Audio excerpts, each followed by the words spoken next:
கடக ராசிக்காரர்களுக்கு நவம்பர் 2025 கலவையான அல்லது சராசரியை விட சற்றே பலவீனமான முடிவுகளை தரலாம்.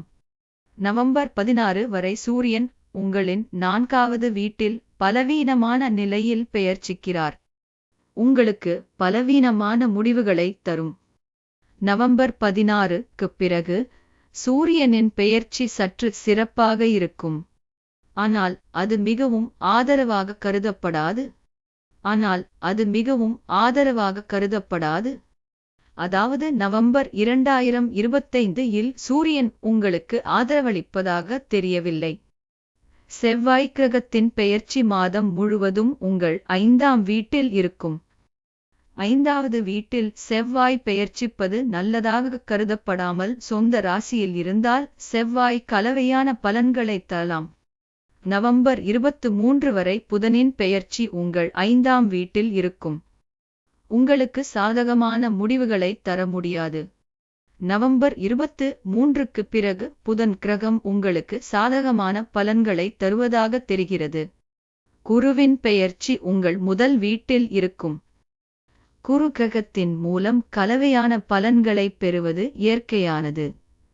சுக்கிரனின் பெயர்ச்சி நவம்பர் 2 வரை உங்களின் 3வது வீட்டிலும் மற்றும் நவம்பர் 2 முதல் நவம்பர் 26 வரை 4வது வீட்டிலும் பின்னர் உங்கள் 5வது வீட்டிலும் இருக்கும்.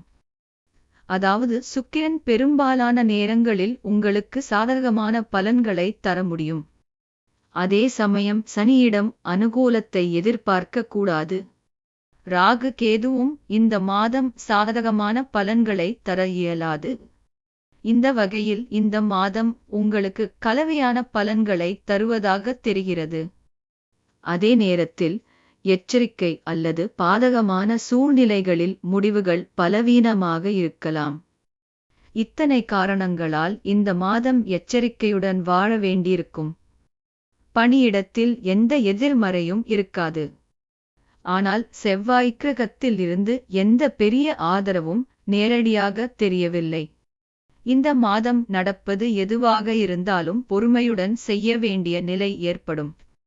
வணிகக் கண்ணோட்டத்தில் மாதம் மிகவும் சாதகமாக இல்லை. இந்த மாதத்தில் புதிய பரிசோதனை அல்லது புதிய முதலீடு போன்றவற்றை செய்வது பொருத்தமாக இருக்காது.